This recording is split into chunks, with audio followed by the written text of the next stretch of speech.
குரு பிரம்மா குரு விஷ்ணு குரு தேவோ மகேஸ்வரக குரு சாட்சாத் பரபிரம்மா தஸ்மை ஸ்ரீ குருவே நமக. நேயர்களுக்கு யோக பிருந்தாவின் வணக்கங்கள்.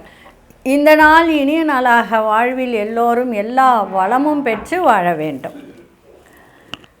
இப்பொழுது நம்ம பார்க்க போகிறது 2026ஆம் ஆண்டு ஆங்கில வருடத்தின் பலன்கள். கிரக நிலையை முதல்ல பார்த்துடலாம். கிரகநிலை அப்படின்னு சொல்லும்போது சூரியனுடைய ஆதிக்கத்தில் தான் இந்த வருடமே பிறக்குது.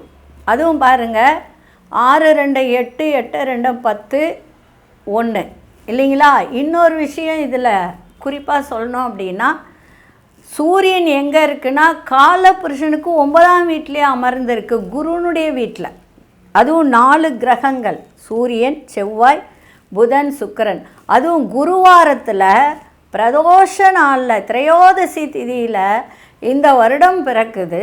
ஆனால் இருந்தாலும் சூரியனுடைய ஆதிக்கத்தில் பிறக்கக்கூடிய இந்த வருடம் சூரியன் யாருக்கெல்லாம் நன்றாக இருக்கின்றதோ அவர்களுக்கெல்லாம் நன்மைகள் நடக்கும். அதே மாதிரி 5 ராசிக்காரர்களுக்கு நன்மைகள் நடக்கின்ற ஒரு வாய்ப்பு இருக்குது. அதாவது 5 ராசிக்காரர்கள் எச்சரிக்கையாகவும் இருக்கணும். கிரகநிலையை நம்ம பார்க்கலாம். கிரகநிலை அப்படின்னு சொல்லும்போது இந்த நான் சொல்கிறது ஆங்கில வருடத்துக்கு சூரியன் அப்படின்னு சொல்லும்போது தனுசு ராசியிலே அமர்ந்து செயல்பாட்டில் இருக்கிறார். அதுவும் இல்லாமல் பார்த்திங்கன்னா சூரியன் தனுசு ராசியில் செவ்வாய், புதன், சுக்கிரனோடு இணைந்து செயல்பாட்டை தருகிறார். அதே மாதிரி கும்பத்தில் ராகு பகவானோட மாந்தி, மீனத்தில் சனி பகவான், ரிஷபத்தில் சந்திர பகவான். அதாவது காலபுருஷனுக்கு 2வது வீட்டில் சந்திரன் உச்ச நிலையில் இந்த வருடம் ஆரம்பமாகிறது. குரு மட்டும் வக்ரத்தில் இருக்கார். அதே மாதிரி சிம்மத்தில் காலபுருஷனுக்கு 5ஆம் வீட்டில் கேது பகவான் சஞ்சாரம் செய்கிறார். சரி, எப்படி இருக்கும்? இந்த கேது கிரகத்தின் ஒவ்வொரு அசைவும் முக்கியமான ஒரு நிகழ்வாக குறிக்கப்படுகிறது. அசுப கிரகங்களில் ஒன்றாக குறிக்கப்படும் இந்த கேது இந்த வருடம் பெயர்ச்சியும் இருக்குது இல்லையா. குரு பெயர்ச்சி இருக்குது, ராகு கேது பெயர்ச்சியும் இருக்குது இல்லைங்களா. இப்போது பிறக்கும்போது 5ஆம் வீட்டில் இருக்குது, 11ஆம் வீட்டில் ராகு இருக்குது. அதே மாதிரி சில ராசிக்காரர்களுக்கு மேஷம், ரிஷபம் இப்படிப்பட்டவர்களுக்கெல்லாம் வாழ்க்கையில் எதிர்மறை ஆற்றலை தரும். அது எப்படி அப்படின்றத பார்க்கலாம். அதே மாதிரி இன்னொரு விஷயம் என்னென்னா, இந்த வருடம் கடந்த மே மாதம் பார்த்திங்கன்னா சிம்ம ராசியில் சஞ்சாரம் செய்து வரும் கேது 2026ஆம் ஆண்டு முழுவதும் இதே ராசியில் பயணம் செய்வார்.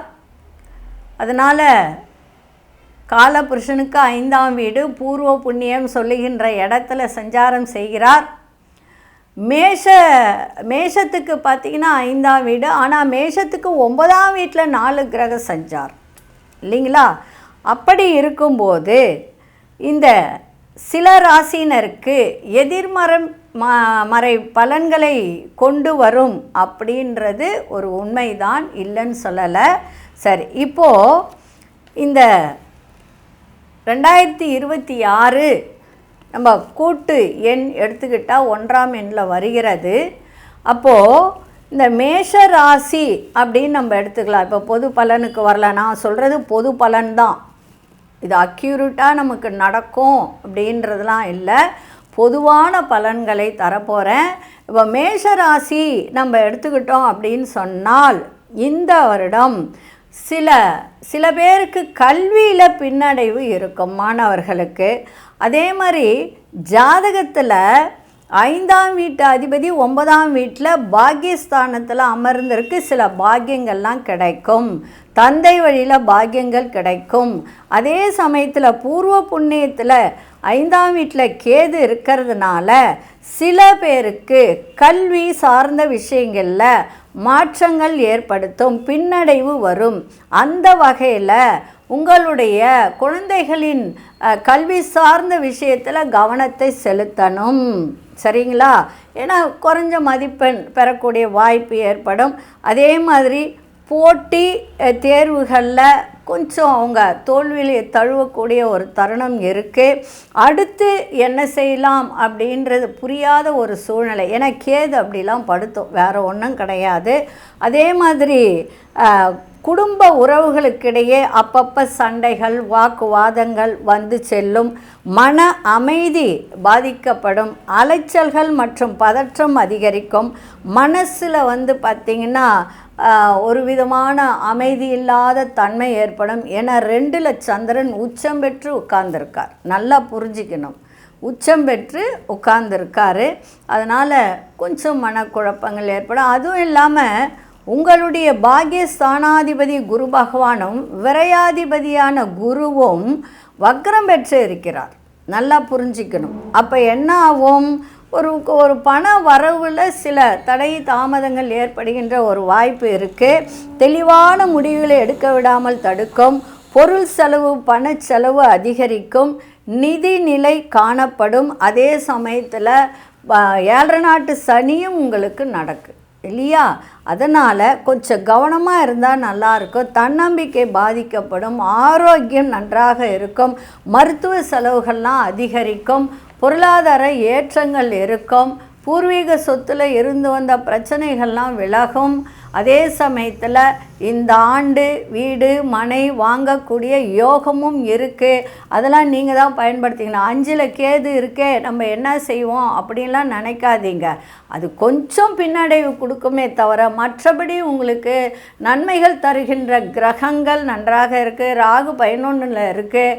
சூரியன், சுக்கிரன், செவ்வாய், புத பகவான் உங்களுக்கு 3க்கும் 6க்கும் அதிபதியானவர் 9ஆம் இடத்திலே இருக்கிறதுனால சில நன்மைகள், தாய்மாமன் வழியில் நன்மைகள்லாம் நடக்கின்ற ஒரு வாய்ப்பு இருக்குது. கவலையே படாதீங்க.